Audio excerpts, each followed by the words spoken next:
Friday, May 27th, 2026 to order at 10:05 a.m. May we have roll call? Yes, Director Tyson. Here. Director Meadows. Here. Director Klein. Here. Thank you all. Note we do not have a quorum currently. Okay. That will affect any actions that we need to take, but we'll go ahead and move forward with the meeting. Next up is public comment on matters not listed on the agenda. Are there any members of the public in person, I see none, or remote, who wish to speak on non-agenda items? No, Chair. Okay, thank you. We'll move forward. Next is our consent calendar. We'll skip that since we can't take action. We'll come back to it if we get quorum. Next up is our regular calendar meeting. First up is our CEO update. I have no update for the CEO report today. Okay. Zooming right on. Yeah. Item 3, integrated decarbonization roadmap, barriers and targets. Is there a staff report? Clicker. There's a staff report and a presentation that's being done by Zoe Elizabeth and Peter Mustasich. All right. Good morning. So this is a discussion item. That's how we're gonna go through. Start. Okay. So there's 3 kind of overarching sections to the presentation. I will level set by saying there's a lot of information in this presentation, some of it organized in a slightly different way than you all have seen before. Peter and I are going to aim to go through it kind of a medium pace so that when we come back to discussion, you can ask us to go deeper where you want to. And then as you'll see in the next few slides, this is really meant to set up future decision-making processes. So we're really big into transparency and making sure you all have the best information to make the best decisions. Today is really about providing a lot of context that will feed into later decarbonization roadmap, but also into the financial levers conversation. So 3 sections. We'll go through program budget projections. We're going to review the progress that we're making as a region towards electrification targets and how SVCE investments impact those. And then we'll talk about priorities and start to get into how priorities could inform future scenarios as conditions change. Okay, so again, as everyone is aware, we're have these 2 distinct but interdependent strategic frameworks that we're working through right now. And this is meant to show a little bit about how this conversation progresses and where we are. In December, we had high-level board values and priorities conversation.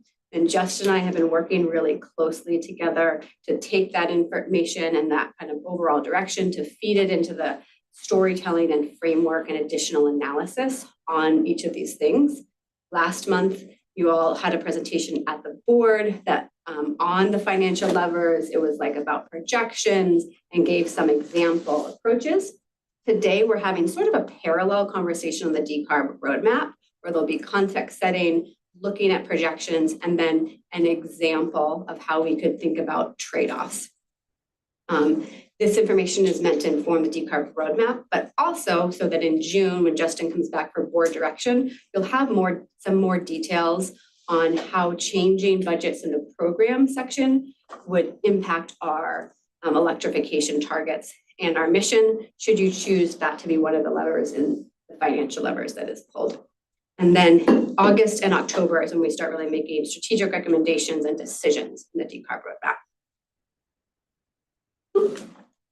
Okay, so first piece of information. This is the program budget projections. That dark blue line shows our program reserves. So you'll note that today it's up high, right around $97 million. And the reason for that is we had several years where we were building up program reserves. We were depositing about 2% of revenue. We also had several years where there was a nuclear allocation, additional revenue came in. At the same time, we were building up, designing programs, building staff, building the systems to actually begin distributing that money in a responsible and impactful way. And our current trajectory is to spend down that reserves over, I guess it's about 10 years. You can see in 2035 around is when we project that we will have spent through that funding and move to a place where we'd be at just replenishing on an annual basis. That is assuming that nothing changes, which I would make a bet is that things will change. You all might recall December 2025, we came to the board and the board adopted the Clean Energy Community Fund because at that point, we were like, the financial projections were that we might exceed reserve targets and we needed to be flexible. And now we're in kind of in an opposite projection month, right? But this is given what we know today, what things look like. And it's also to say that scenario planning and changes are kind of status quo for what we do as part of this. Those funds are divided across a holistic set of programs. We're going to talk more, Peter's going to show in a minute how these different programs help us meet the targets. But what I want to say here is a couple things. One, you can see the majority of that money, about 2/3, goes into direct incentives for our customers, direct financial support to drive down the cost of electrification. We also have a significant amount in community investments for things like grants, and then ecosystem improvements, which is things like reach codes, contractor training, permit streamlining, all the things that reduce friction and really transform the market to enable longer term scaled electrification. And then we also have education and research and innovation. The purpose here is that you can't there's no silver bullet for transforming the market, right? It's a complex system. So it's important that we act on multiple fronts. It's also important because budgets change, outside conditions change. As we're able to act across these multiple fronts, we're more able to pivot when policy changes, when technology changes, so that we are poised to work in the place that makes the biggest difference. So that's also a theme of today's presentation, balance and adaptability. With that, I'm going to turn it over to Peter to look ahead at how this is moving us towards electrification targets. Great, thanks, Zoe. Yeah, so we're going to talk about electrification progress in our region. Starting with our million machine stack, as we like to call this. So this is our kind of estimate of all of the fossil devices in our service territory. So to get to our 2045 carbon neutrality target, essentially all of these devices would need to be electrified by 2045. So we're calling that's the goal. And so as you can see, a lot of these are light duty vehicles. Inside of buildings, we have space heaters, water heaters, gas stoves, dryers. We also looked at commercial buildings, like gas furnaces, water heaters, and boilers. And each one of these technologies is going to electrify at a different rate. And so we need to look at them separately, really understand how do we play a strategic role in each of these efforts. And as we've looked at all of these technologies separately, I'm going to walk you through just 3 of them and give you our scenario planning of how we envision that we're on track in our service territory to electrify by 2045 and kind of the key takeaways. So we're going to look at residential heat pump water heaters, heat pump HVAC, and EVs. So for heat pump water heaters, I'm going to give you the main takeaways. I'll walk you through a little bit of how we built up this model, but at a pretty high level, you can imagine a lot of details went into this. Happy to talk more about those at the end if there's questions. But for heat pump water heaters, the main takeaway is that we're projecting that we're not on track to reach our target. Our target is that red diamond of about 2045 at about 250,000 heat pump water heaters. We believe that we're not on track as a region because market adoption is low. Heat pump water heaters have a high individual cost. It's expensive to retrofit compared to a gas water heater, and there's not a lot of individual benefit. But people aren't very motivated, and we see this in market data. And so as we kind of look at these wedges, the lowest, the dark blue, is what our projection of what market sales is going to do just by natural customer demand. It's low for this technology. On top of that, we look at the impact of state building codes, mostly affecting new construction. The big driver for heat pump water heaters is this lighter blue wedge, which is the air district rules coming in 2027. We've assumed a starting compliance of 20%, which is pretty conservative. And you can see that's kind of a heavy lifter. Layered on top of that, we look at member agency codes. So what are local codes doing through things like electric readiness, pre-wiring, making it easier and more likely that people will install heat pump water heaters in the future. On top of that, in orange, we look at SVCE programs, rebates and incentives. And we have that in yellow, the ecosystem improvement, which is what we spoke to, which is things that we can do that really boost compliance with Air District. So things like contractor training, permit streamlining. And then the thatched wedge on top of that is basically the gap. What would we need to hit the targets? And in this case, we're saying something like a lot of advances in innovation and technology improvements, more equipment on the market that costs less, that's easier and faster to install. We would need that kind of advancement in technology to really kind of bridge that gap. So what this informs us in terms of our role is that it's likely that rebates and incentives are going to need to be sustained for the long term for this technology, just because of that weak market support. The policy support is a really important part of this. If we can increase compliance with Air District, even a few percentage points, that can have a significant impact. And also that research and innovation investment is important in this area. You know, when it comes to water heaters, my sense is that a lot of areas already compliance in terms of permitting is poor. And so when you talk about 20% compliance, you're saying 20% of the actual replacements of water heaters or installation or new installation or replacement is 20% of that, rather than trying to get at what the real number of replacements is.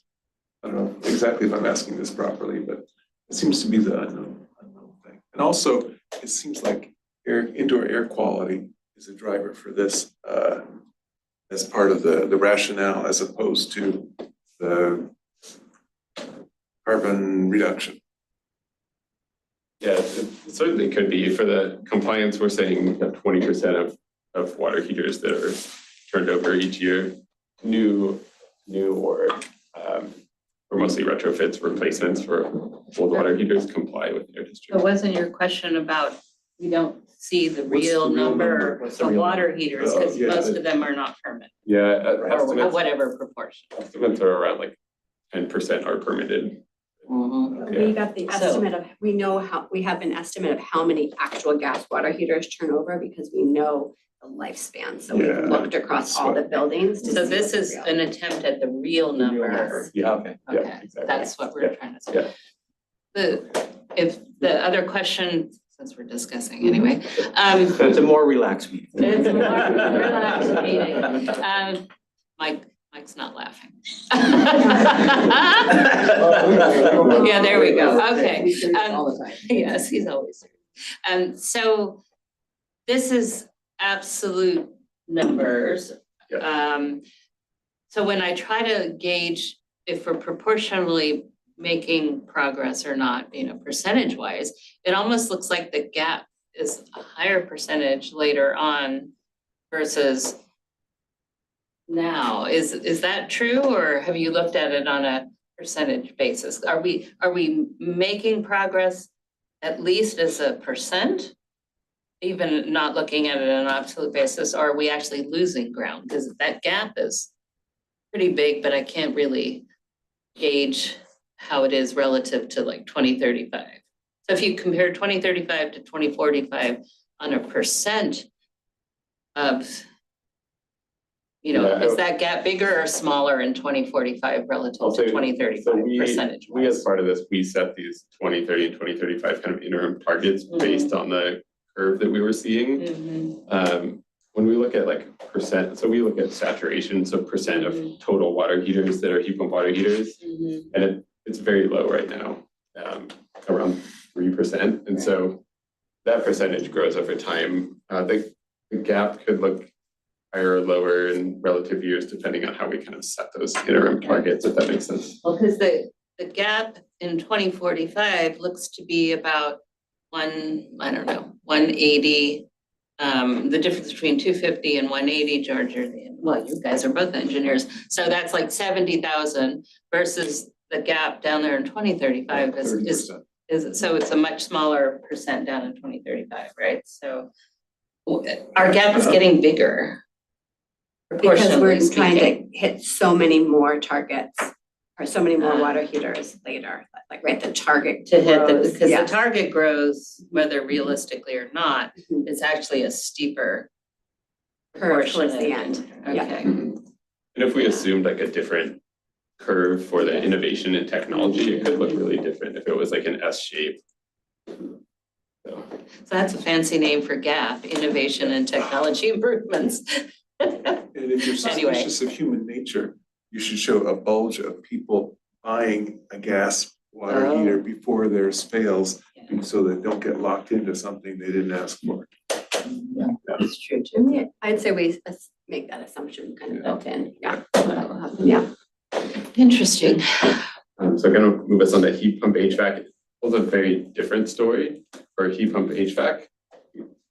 We believe that we're on track to hit targets. The market is much stronger. This is an established technology. It's about 20% of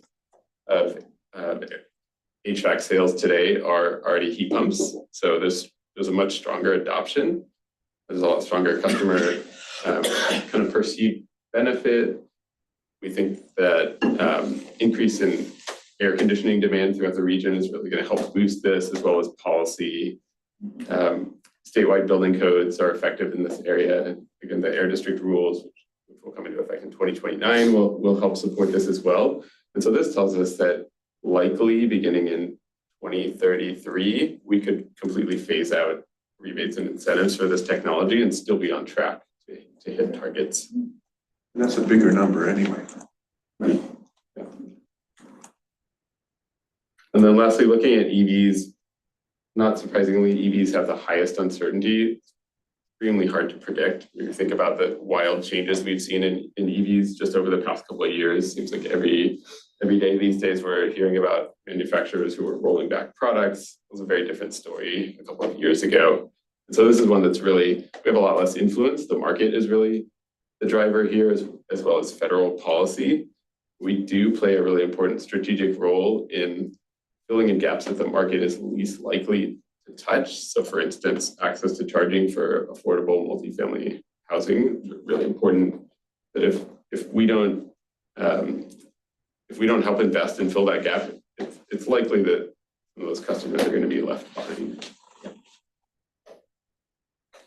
And so we're going to shift back to looking at how we can prioritize investments. So that was about looking forward to where we see ourselves today, and now getting into, as conditions change, particularly we're going to look at 3 different budget scenarios and as examples, and just get into a very early sense of what we would need to begin thinking about in terms of priorities and maybe the impact. So first, just process-wise, in order to get input on thinking about what these priorities should be doing, again, we spoke with board in December. We heard this balance of, hey, we are Silicon Valley clean energy. We want to have an innovative spirit. We are also a community agency. We want to be pragmatic and focused, drive real results, and also really bring tangible community value. We also held 3 workshops with our community leaders, with member agency staff, and with SVCE staff. We got a lot of really good expertise and input from folks. I think the key takeaways are across all the groups, even though there was a lot of divergence and different perspectives, all the groups really said, hey, most of the funds should go towards incentives and rebates as they are today. Also strong support for maintaining that local policy and ecosystem improvements. Like, those are the 3 things that are driving adoption that you saw on the wedges that Peter showed. There were also everybody was like, hey, we still need to work on innovation. We still need to do education, but there wasn't as much clarity on how much of that investment should be, and also what that should look like, right? Requires some more thinking. And then there was a kind of divergence of perspectives on low income versus market rate and the timing of those different investments. So we'll continue to explore and discuss with the board. An important disclosure notice that we'll probably keep repeating, because I think we all know this, but maybe sometimes forget it, right? The SVCE, we show that overall 1 million machines. We're just a piece of this larger ecosystem. We have neither the financial resources or the influence to directly electrify 1 million machines. That's not our goal, really, right? But what we can do is direct money in a way that we catalyze adoption and really serve as a force multiplier to bring more of the benefits to electrification to our communities while delivering real community benefits. And in that way, we play and should play a really critical and important role in market transformation.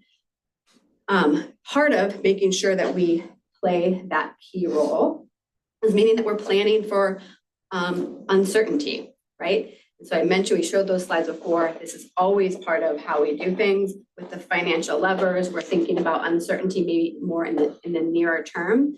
But the key thing is that we want to make sure that we can develop and deliver on impacts no matter what the conditions are. And that's why having a balanced approach and a budget and programs portfolio that can expand as well as contract relatively quickly, pivot when the market changes, technology changes, is really critical.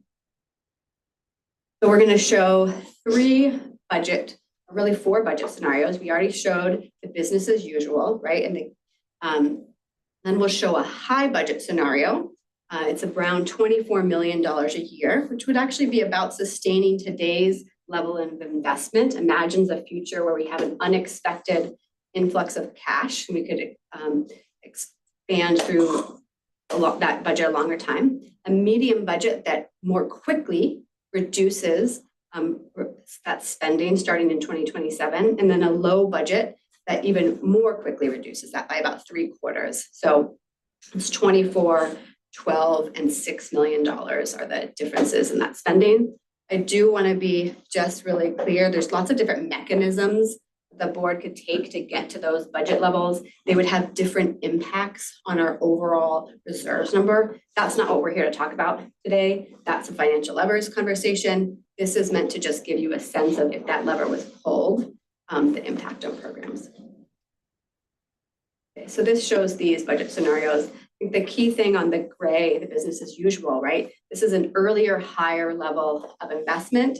It's meant to help to catalyze the market and then ratchet down more slowly as the market matures, right? That's kind of the benefit of how we sit now. Then the other two you can just see ratchet down very quickly starting next year. So here's an example of the trade-offs that would be on the table at a fairly high level. And we said we want to make sure that the majority of the funding in all circumstances, the input we've gotten, should go to really rebates, incentives, and ecosystem improvement, the things that drive electrification.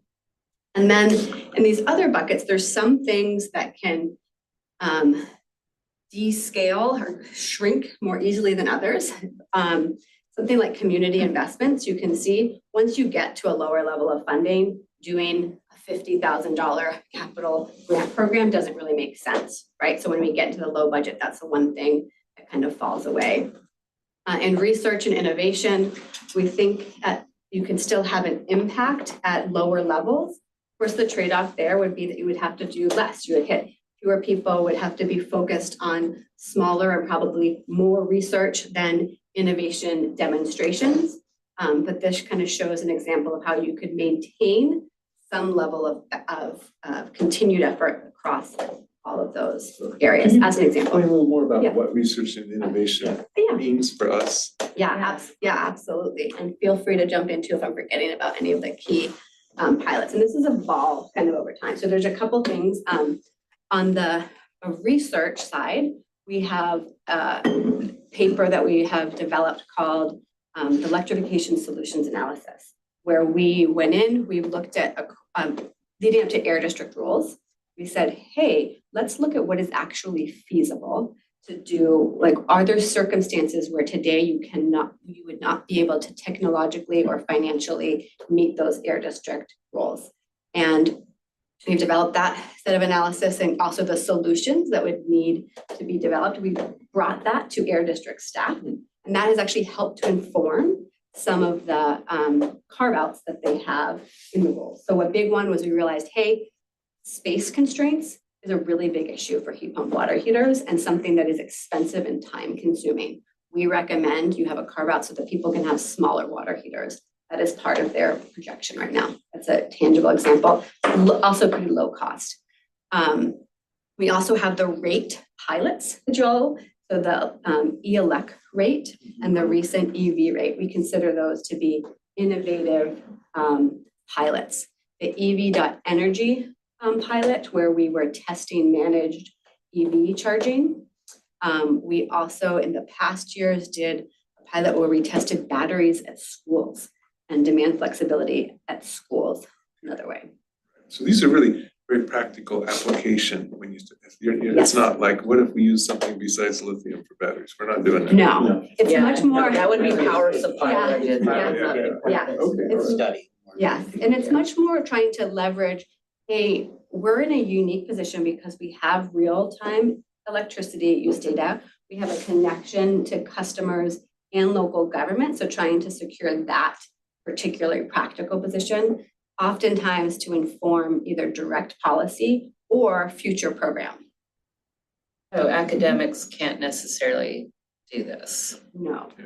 not the things that we do. Another would be, and we work, Customer, well, it's Yeah. customer Yes, driven. It's like, right, and what- therefore you have Can access. you change the customer habit through incentives or whatever, and that's not something that No, normally a right, right. university would do, so, Mhm. yeah. yeah, go ahead, I'll another say, example. when we first put the money towards innovation, there was exactly this thing, it's like, well, what does it mean to be innovation? Because we're not necessarily like looking Yes. to do like, let's go research some new, whatever. Technologies. So what we have sort of, the niche we've carved out for ourselves and the way we've framed it in the pilots we've looked for has really been about, we're looking for something that's already proven that it, exists and can work, but maybe just needs help doing its first 50 not its first 50 installs, but its second 50 installs or something like that. So like we're trying to build that momentum with them, and then the objective being that they can then go take that and say, hey, now we've done enough that we can apply for a much bigger CEC grant or go, or SVCE might say, we want to scale it up. That's what we did with the EV.energy app. We piloted it at small scale. We said, you know what? We like what we saw, so we want to make it a full scale program. So yeah, we're looking for things that we can kind of get out there to customers to see how it works for them. And again, when we think about that heat pump water heaters, and you saw there's this really big gap because there's new technologies that need to get tested. We think that's one of the ways where it's important to keep some thread there so that we can test some of these tangible things. Okay. What was your question? Or do you- I had the same question, but we're thinking alike. Hang on, do that. It's the research background. We're on sewers. Well, Okay. Okay. And so then the big question is, right, well, so how would these budget changes potentially impact progress towards our goals? So this is a preliminary first stab at kind of getting a sense of that.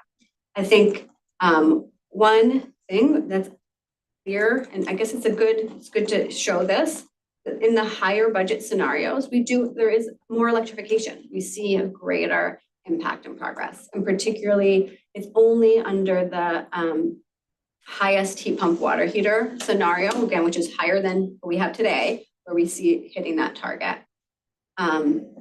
Heat pump HVAC, except for under that low scenario, so I think that is important to know. We see when you drop off that incentive support, we do see a drop off in adoption currently.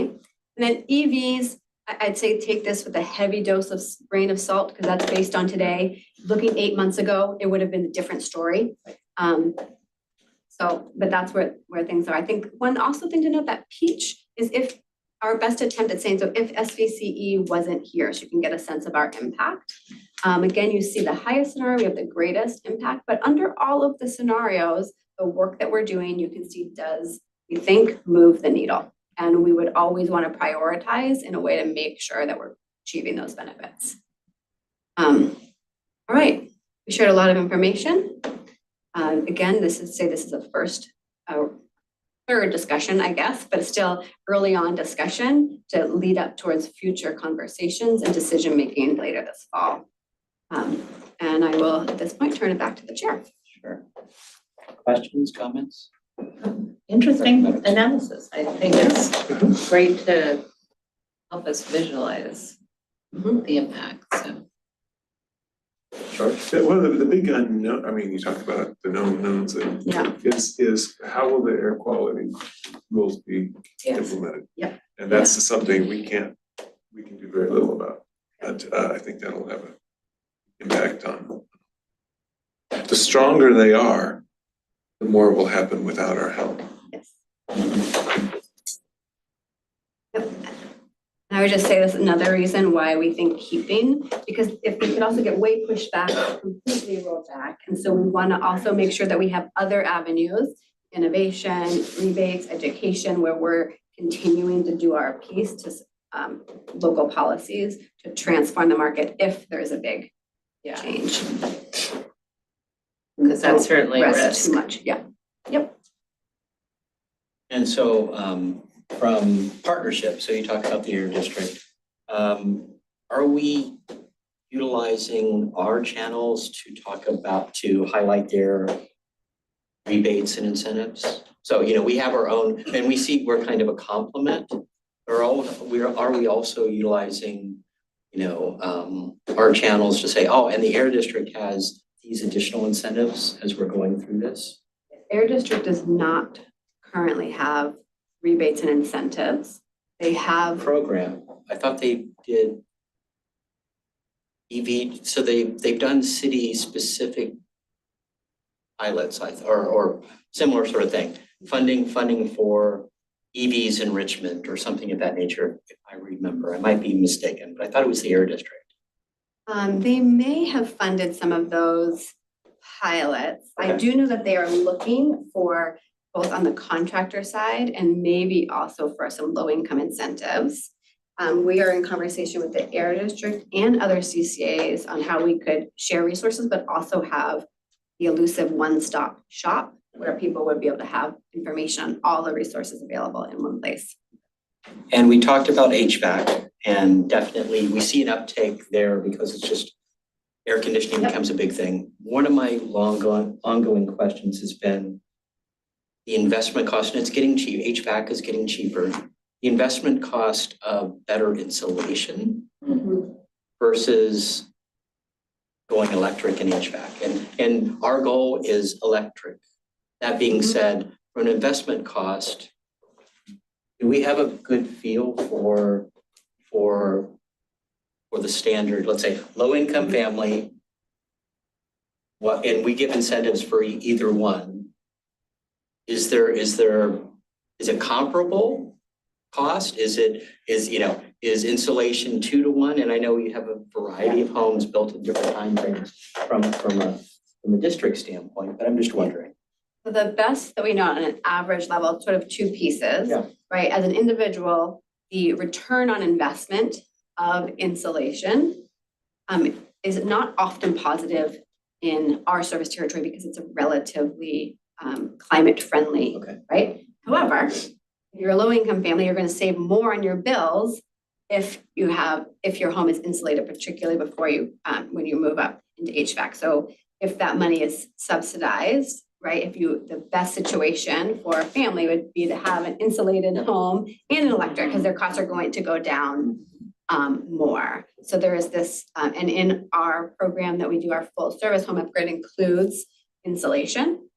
It is a question, particularly as we look at different budgets, how far afield we would go with those kind of, I guess I would call them complementary offerings. Yeah.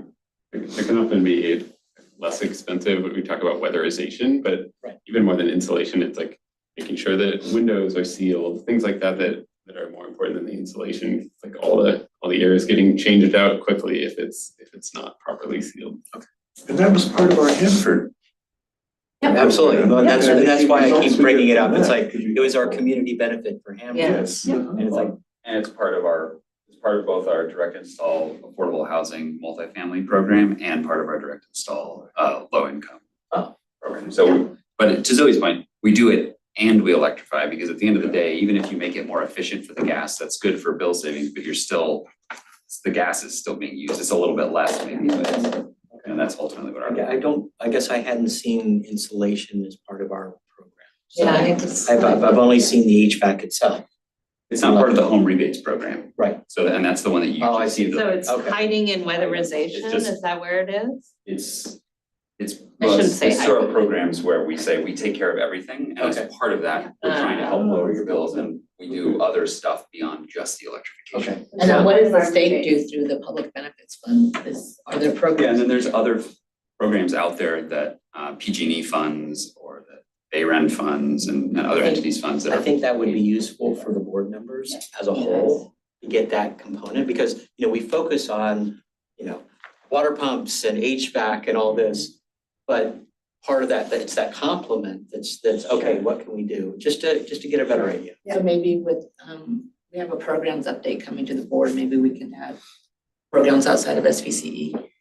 Sorry, yeah, you're looking for programs outside of SVC or the full range of things that are in some of those programs? Both. Because, it's a lack of knowledge. And what's the same thing as, I've seen things that the Air District funded, 100 EV chargers in Richmond or, and so it's like, I've seen press releases that just kind of go by on all the news that you see. But it's those sorts of things. It's like just having a little better education for our board members, I think would be It useful. might be really important this year because natural gas prices might go up this Oh, absolutely. winter. Yeah. Right.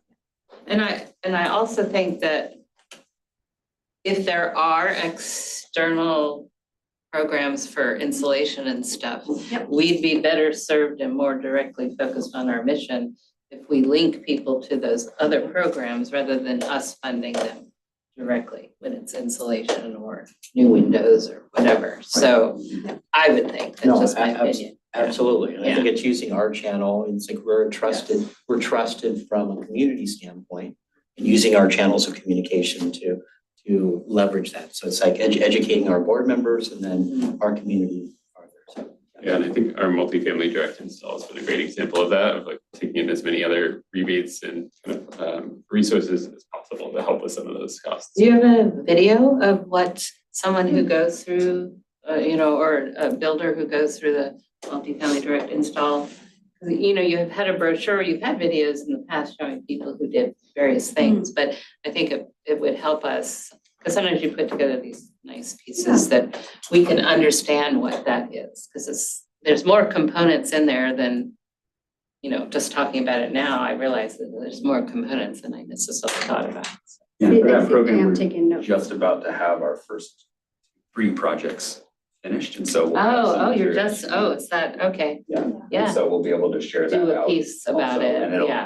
that can highlight some of these. Okay. But to Peter's point, we pursued a lot of external funding for that program, so when we got it, and actually there's a really cool story there, but we'll. Okay, you can save. And also important that is the whole home electrification program, when you seal up a home, it makes it worse for indoor air quality. Yes, So yes. particularly if you still have a gas stove. Yes. So it's kind of important to note that Yeah. trade-off. Well, essentially, I have a sort of a segue about well, you can cut me off if it's not. So a construction project near me was recently doing spray foam insulation. And I talked to a neighbor who's a former contractor. He says, nobody does that anymore. But they do, and there's a sort of a high end, but one of the, so I looked up, I was interested. And one of the downsides is it seals it up so tight that you don't get that breathing, and sometimes the moisture, you don't get the evaporation either. So there's definitely trade-offs, et cetera. But I thought it was interesting because he was like, nobody does spray foam insulation. But I knew, because I heard this truck going for several days, and I said, they must be spraying. Yep. And they were. And then I'll go to the last question, probably to the CEO. Depending upon the levels of programs, how does that affect general staffing? And, it's like, is it adding, is maintaining that and seeing the uptick going forward in 2035, 2045, mean that is it static for us? Is it a continual uptake? And I understand we had like the low, medium, and high level of investment. So that's something that we're working on internally, kind of a staff assessment. Right now, we have pretty sizable staff devoted to programs and marketing and communication of SVC in general and programs. And so, the business as usual assumes the current level of staffing. We have not looked at what the alternatives would look like from a staffing standpoint, but that's something that we're looking at. Our focus more is like, how much do we need to grow, if any, in staffing? But going back to, can you go back to high, medium, and slow, and the little pluses? That, sorry. Yep. Dollar signs. That one, there we go. For the different budget allocations, static staff is medium, is static staff high, so there's the, okay, how much money we devote as an organization and how many staff we need to help enable those programs to work. Yeah, and that is what we're looking at. I would also say, and Justin, feel free to chime in, is that we do a lot of work through contractors too. And so that would be, we don't include that in our staffing analysis, but it's definitely included in our budget. So if you want to add anything on. Yeah, I think it's a good question because 4 years ago, we were only adding, small amounts to the program budget every year. So it was almost like the low budget scenario. And then we went through several years where we added significant chunks. And so we scaled up in response to that. But I think we operate the way, as Monica said, where we scaled up because we just needed more people to manage all of the dozens of projects that we were trying to do and push them out. But we also leverage external parties. We have SMUD who helps us with a lot of the stuff. We have AEA, we have the vendors that are running some of these programs for us. So we have the lead who's in charge of the design, in charge of figuring out, making sure it's working for our customers. We also leverage a lot of external support for that. Okay. And so in my view, if we move more towards the low budget side, I think what we would do is we would be able to internalize that a lot more because there's fewer things that we'd be doing. And so, we'd actually have the resources we have today would probably be sufficient to kind of administer even in a low budget scenario. We would just tap into less support probably outside of us. Whereas that's how we're operating in a high budget mode where it's we have so much more than what we could do. Okay, that helps. Thank you. Any other questions? So I think just going back to this timeline slide. So Zoe and Peter will be bringing this to the board next month. I think the other part is what suggestions or feedback do you have for us to make this a more effective board discussion or make an effective board discussion? I found it to be really digestible. Yeah. And it was even better in person than reading it ahead of time. Okay. Sounds good. Okay, Thank you. Well, thank you. thank you. Is there any member of the public wishing to speak on this item? No hands raised. Thank you. We will now move on to our next item, item 4, Silicon Valley Clean Energy Education Initiative Overview. We have Pamela and Juliet. All right, good morning. I'm just introducing Juliet, who leads our community engagement efforts, including our education initiatives. And the timing of us bringing this to you all for an update is that the executive committee recommended to the board and ultimately was approved a new pilot grant program of the education fund. And this all happened about 1.5 years ago when the funding was ultimately approved. And then there was just a lengthy process to do the solicitations and this, that, and the other. So we just figured it's a good time to give you an update on how things have been going and some adjustments that we're making from learnings along the way. So I will turn it over to Juliet. Thank you, Karen. All right, good morning, everyone. I will be getting into, there we go. All right, these are the elements of what we're going to talk about. It'll be pretty brief, hopefully, but I will give an overview of our existing education initiatives. We have 3 of them. Education Nonprofit Pilot Grant is included in that. That was one of the main pieces that the board approved back in 1.5 years ago for funding, so some updates there. And then we have one of those existing programs that we are hoping to try a different approach with. That's what we'll be discussing. Our 3 main education initiatives are the scholarship competition, and that's my next slide, so I'll get into that in a minute.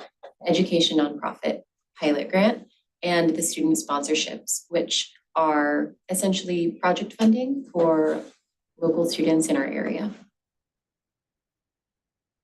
So this is a slide actually mostly about the upcoming 2026 competition. We're using this also as a little bit of an opportunity to promote to you all that this competition is happening right now and can hopefully help us get the word out.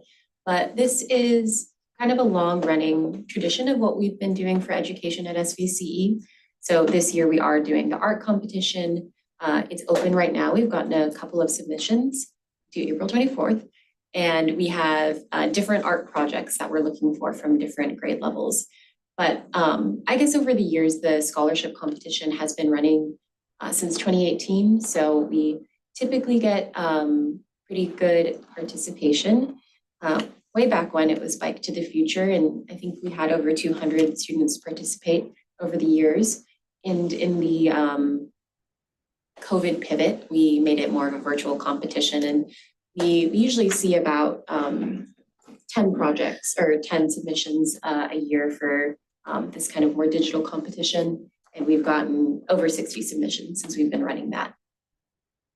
But again, mostly a plug here to get the word out about this year's competition. So the Education Nonprofit Pilot Grant is something that we began last summer. Once we got through the solicitations and the contracting portion, we signed grant agreements with 4 different nonprofits for this pilot grant early summertime 2025. And these nonprofits are really intended to receive gap funding from SVCE to help them support projects that they're already working on, but they are related to our mission. And we identified in 2024 with the help of one of our community outreach fellows, some of the main areas that we want projects to be done. So those are listed at the bottom. So teacher, educator support, community workshops for students, school community, and green career development. Those were identified as the areas that these nonprofits are already working in. We could provide gap funding, and that resulted in the pilot grant for this year. And the student sponsorships, just going right into the next program, and then we'll kind of talk about a new approach that we would like to try. But the student sponsorships is a program that's also traditionally been long running, unlike the pilot grant. This is formerly the Education Fund, so you might know it under a different name. This program began in 2020, and it has been, I think we really consider it kind of a professional development program for our local students. So this is something where they could apply for project funding or something, again, mission related or just generally related to lowering emissions in their local community. And then something where, you know, they're getting the word out about what they're doing, also promoting SVCE. But really, these projects have run the gamut. I have some examples there. It's been experiments, school events, art installations, you know, a lot of Earth Month themed things. We've had podcasts and, you know, kind of more graphic design projects as well. So it's been many different kinds of projects that have been under the Education Fund / student sponsorships. Typically, we have, you know, around 5 to 10 projects a year. And you can see we've distributed over 245K, and the project funding has a cap of 10K per year. And with that, I will go to something we're thinking about doing for the upcoming year to kind of transition the student sponsorship program and blend it with the education nonprofit grant. So how can we administer education funds better and create basically a simpler, easier process, better process to, on our side, kind of evaluate impact, have metrics, and also make it easier for us to develop relationships in the local community, local schools as well. So we're looking to create a single sponsorship program that both schools and nonprofits can receive funding for clean energy education. And again, kind of what I mentioned, tightening up and unifying all of the different, you know, logistical elements of running these programs and really keeping that focus on the three main areas that we identified in the education landscape analysis and making sure that all of the programs are in these areas. So I have a little bit of a comparison for the evolution of all these programs. So thinking about the student sponsorships / education fund, these, again, were student projects, still with somewhat of a school element. So they did have to have a staff or teacher advisor from their school, and or in situations where they couldn't get that, a nonprofit fiscal sponsor. So these students were largely leading the projects, but they had that either school or nonprofit support. So they were still part of this system that we created. And the box below, SVCE mission-related projects with outreach component, is a very broad category. So that's it really allowed the students to be creative and got many different kinds of projects, but it's something where it had to be related to SVC, but again, could really be anything. Fall winter application cycle, again, approximately 50K budget per year, and established back in COVID times. So our education nonprofit pilot grant, really only applying to nonprofits. And then below, a much more focused goal for the program with those three main areas identified. Spring application cycle for the groups, we had 100K pilot budget for these groups. And that's our pilot that we started last year. So for a combined program, we're looking at something that nonprofits or schools could apply to. So really focusing on them as applicants. We do see, we do still offer a student opportunity with the scholarship, and hopefully we'll continue to offer that. But with this program, we're going to focus on schools and nonprofits because that is easier administratively, and it really allows us to develop relationships with these groups. And of course, if we are to do that, then there's opportunities with grants, rebates, and other things where these groups can enter a pipeline or get to know SVCE and potentially participate in other elements of what we offer as an organization. We would like to keep those three target areas, of course. I think that we've seen success with the nonprofit pilot because we've had more specificity. We had the SVCE project that we funded this last year. So that was the 2025 Summer Academy and the Youth Climate Summit. And they saw really great results from their nonprofit pilot project. They had over 500 people at their summit. 50 youth applied to be part of their academy. They had about 30 that were part of it. So I think that specificity really helped get us good results and good numbers to look at from part of the pilot. Fall application cycle. So this is something that we can play around with, but we are hoping that having applications at the beginning of the year will allow people to kind of plan out their year a little bit better, and then also have a long runway if they're going to run a summer program, which we see a lot of the education nonprofit pilots doing. And then the pilot budget, you can see where those numbers come from. I just did 50K plus 100K. And we're looking at approximately 20K per project.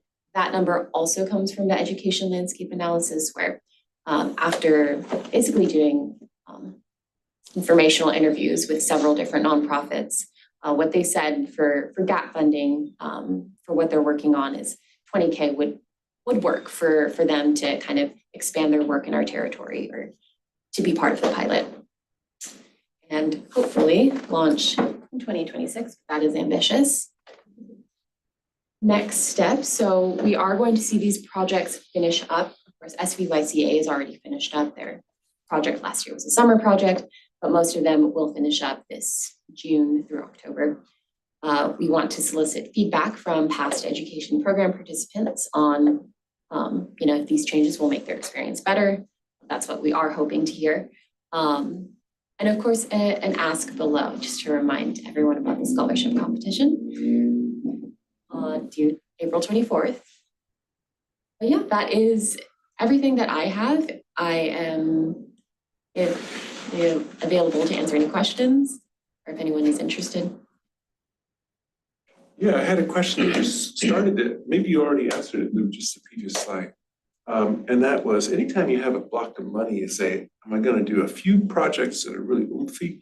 Or am I gonna spread it out and make sure I get a lot of little things? It sounds like there's a methodology you kind of hinted at to say what's a good project size. The reason I'm thinking about that is this morning, I'm involved with a Rotary fundraiser, and every year we identify a candidate, and it's for roughly $20,000 to $25,000 for and so we get a bunch of applications. So we've identified who that is. So it's kind of funny that that number is similar to the Yeah. numbers you've got there. That seems to be an oomphy number that gets people's attention, but just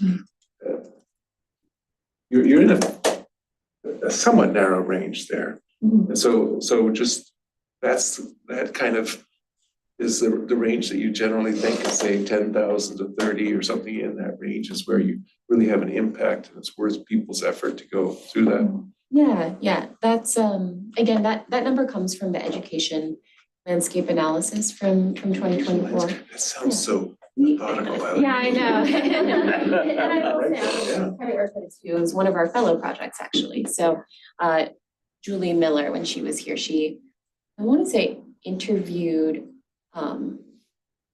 several nonprofits at least, but she also did a teacher survey as well, and used that feedback to suggest that number. So that's where it comes from.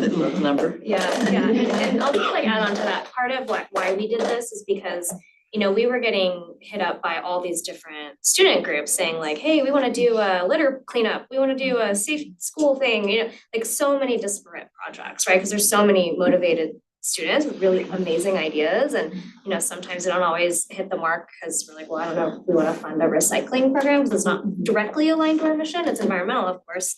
And so we really try to understand like what is already out there, because we meet with a lot of these different nonprofits who again ask us for sponsorships or some other kinds of support. A lot of it is like career kind of interviews with our staff, where we go into the classroom and present to various, you know, AP environmental student science classes and what have you. So we have these different relationships. And so we were just really trying to understand, we're like, okay, there's a lot of groups out there doing this already. So instead of reinventing the wheel, like what is the need? How can we support it? We've also have had an ongoing relationship with the County Office of Education and seeing how they're trying to embed sustainability and climate education. And so a lot of groups are doing this stuff. So we're like, okay, well, what can we do as SVCE to have some sort of support? And so that's what that work was. And that's why we did all these interviews and surveys and what have you, and came up with, you know, there's really just this need for some funding. So it's just some more background on that. Makes a lot of sense. And question is about nonprofits. So I know we have, you know, Silicon Valley Youth Climate Action, which is very, very vocal, very active. Beyond that, what other nonprofits are we, and you said you talked to multiple, can you list off kind of some of the general ones? So one that is local CP mentorship is here based out of Sunnyvale, and they run summer camps and I think mostly summer camps. Mostly summer camps, yeah. And, or maybe after school programming, and it's environmental education focused. So they were doing something where they were helping, I remember one of their projects was in Avila, or not Avila, sorry, I was just there for Diablo Canyon. Alviso, I'm sorry. Alviso, a different AB letters. So they were doing like water quality monitoring that was actually a service to whatever other organization was doing that work, but it was like a learning opportunity for students. So I don't know if you have more specifics about the exact camp, but Acterra has a program, but I want to point out that some of the learnings here, you can see that we committed this 96,000, but only 39 has been spent. It's because it's been a slower progression. And you know, Acterra has had some staffing changes and stuff in this area, so that's why. CAPS is really interesting. They're actually a statewide nonprofit, but they work in mostly like Title I schools, and they have a really specific program in Morgan Hill at is it Morgan? Yeah, One of their high schools, yeah, I forget which one. Where it's a internship program where they're helping the students to develop a climate action plan for the school. And they're learning about the building management systems and just like really, it's a really kind of career focused, but also to directly benefit the schools. And they do this, they have other schools in like mostly in the Central Valley, I believe. And actually Julie Miller, that fellow Juliet mentioned, ended up working for this organization after she finished her fellowship with us. Yeah, really cool. Because her background was in education already. So we just learn about the groups. There's other groups that we talked to that didn't apply for the grant, but they're And I there. just wondered, because it's like, you have that momentum with teachers and, especially like art programs and other things for certainty, but, Silicon Valley Youth Climate Action, you hear all the time. Yeah. And I was just wondering how active, Actera is, I didn't know how much they were interfacing with us or had their own, so I appreciate that. And Silicon Valley Youth Climate Action did get their start through initial sponsorship funding because of SVCE and mentorship. Great. The next generation. Yeah. That's great. Anything else? Thank you, everyone. I'll open up public comment on this item. Is there any member of the public wishing to speak on this remotely? No one in the room? Okay. We'll close that item. Thank you. And move on to our next item, new SVCE headquarters update. Jessica.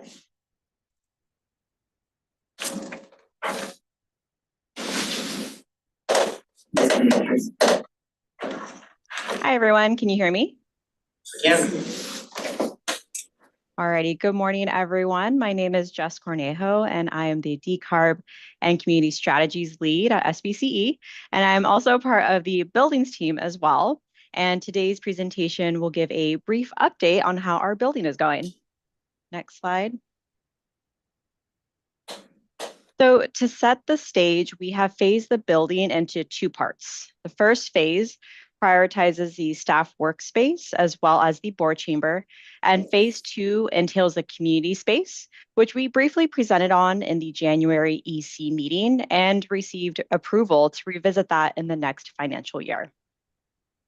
So touching on the timeline, in late February, we broke ground on construction and work is currently underway. Our current office lease ends in July, and we hope to start the move-in process for staff later that same month, and then move in the board in August. By the end of the year, we hope to have the headquarters operational, and we'll start exploring options for the community space. Next slide. All right, so jumping That's different. stuff.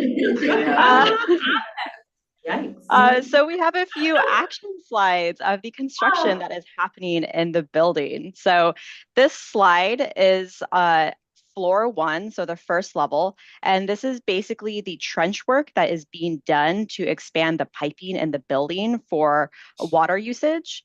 And we'll also be extending a line for the staff shower room that will also be on level one. Next slide. Okay, so these slides are on the second floor, and these show the beginning stages of the framing of the conference rooms. Next slide. Okay, working our way back downstairs. The photo on the left is the framing of the entry lobby, as well as the hallway, which will lead to the parking lot that is behind the headquarters. The right photo is the framing of the community space, which will be a shell in the meantime. That's phase two. Okay, going back upstairs. So this is the framing of the upstairs conference rooms that will mainly be utilized by staff, as well as one of these staff storage spaces as well. Next slide. So to help put those action photos into like more context, this is the floor plan for the building. So the building will be divided by the conference rooms, office amenities, open offices, private work areas, as well as the board chamber, which will be our flex event space. And then you'll see on the left-hand side that small, well, relatively large orange box is the TBD phase for phase 2 when we get to the community space. Next slide. So currently, staff is working to finalize the furniture contract, which will be brought to the April Board of Directors meeting as a consent item. To ensure we reduce our footprint as much as possible, we will be reusing our current office furniture as best as we can, and we'll purchase secondhand for any miscellaneous pieces for various areas in the office. We will only purchase new furniture only as necessary to fill high need areas, such as the shared workstations for staff, as well as the conference rooms that require certain conference room table size requirements to fit code. And then, as we've mentioned, phase 2 will entail the community space, which staff plans to revisit in the next fiscal year. And this is our last slide, so I think we could go on for questions. Thank you. Questions? Mr. Meadows? Did we know that the piping was not, that we needed to add more piping? It doesn't. Not when we bought the building. Yeah, that's what, I mean, because wasn't that a surprise? I would think that was. Well, there was a lot of Showers. surprises after we bought the building. Oh, And so, uh-huh. but yeah, that was one where, you know, we didn't have to add a shower, Yeah. but we thought it was something that was important kind of for the longevity of the way that the building will be used. Right. Absolutely. So, Yeah. Well, and It's better even to do it aside, even aside from the shower, just to have water access when you might need it in various phases of evolution. Yeah, what we So, learned about the building is that even though it looked really pretty, yeah. it wasn't really renovated to be modern. Ready. And so there was things that we had to do, like electrical work, the HVAC system, all of the utilities had to be upgraded. Yeah. On the surface, they look pretty though, so. And then we added there's that kitchen, a staff kitchen upstairs, which we did stack all of the plumbing, so though we saw those big trenches, but we did work to minimize it as much as possible. Well, now's the time to do the trenches, Yeah. not later. Yeah, wow. Director Tyson? There was an elevator issue, that's Yeah. all behind us? No, the elevator work I think starts this week too, right? Yep. Yeah. The elevator is like Process. 40 years old. Wow. So it was built in 1970 and it hasn't been updated, so. The TBD space actually looked kind of small. I thought we had a whole lot of extra space in that orange space on it. It looked more modest than I thought it would be. It's like 2,000 square feet, right? Well, it's just a big thing. Is it 10,000 per floor? It's a total. 14,000 per floor. 14,000 per floor. But the middle part of it, like Yeah. there's the Yeah, whole there's part Yeah, once you put walls up, it doesn't look as big. Yeah. We walked through there, Empty is hilarious. yeah, empty feels really big, yeah. So does going to a more modern elevator change anything up on the roof? I mean, aren't they lower profile now or?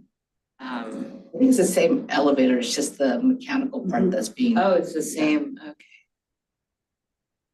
We have our mechanical engineer here, or didn't you help with that part of I it? didn't with that, no. HVAC, yeah. Oh, HVAC. We utilize staff for a lot of things. We have a lot of interesting resources on staff, so. Does it go up to the roof? No. No, okay, then It's my just- question is there. Yeah, will- this Okay, goes 2 floors. okay.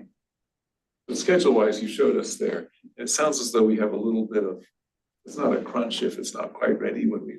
Nice though, isn't it? Yeah, the nice thing is that like, so July, we have no board meetings, no executive committee meetings, so if we have to go remote, a lot of people are on vacation in July as well, so if we have to go remote, then we'll just be remote the month of July while we're moving in. We intend to pack up in June and have everything out of here. And if you go to the floor plan, so for the TBD space, when I understand we're not making a final decision until next year on how that's filled. Will that be cement? Will that be simple carpet? You know, or just completely closed off and it's like you can't go to that portion. When we start moving in. There are doors and we call it semi-finished, so it will be painted and that, all of that downstairs in the in that hallway is polished concrete. And I believe that is also what the TBD space would be. So we have set it up, if we, for example, had a very big event, we'd actually be able to open the doors and That was my use question. it. Yeah, Would we do simple carpet, would we, or just leave it as? I think it's just polished concrete. It's usable space though. It's not So like it's gonna- usable, empty but usable. And that was the other half of Yeah. this was, did the trenching go to that area or underneath the kitchen? Because that's where the staff kitchen was. Yeah, it's just behind that wall. Okay. Yeah. Okay, just wondering. Yeah. Because we talked about, and especially for that flexible space, we talked about a potential kitchen or, you know, basically a demo or a demonstration kitchen or something of that nature, and having that available. And would there's make sense. plumbing just behind that wall because it's the janitorial Good. carpet, yeah, at the back area. Okay. That was all my questions. Any other questions, comments? Great. Okay. Is there any member of the public wishing to speak on this item? No, it's Okay. We'll move on finally to committee and staff remarks. Any comments? I'll just say, look, it's Wow. far, it's like Wow. you lose half the executive committee. For some reason. A lot meeting goes fewer back. words. So thank you very much. With that, we will adjourn the meeting at 11:16 a.m. Thank you all. Thank you. Perfect. Did we hear from Pat? Said to start without.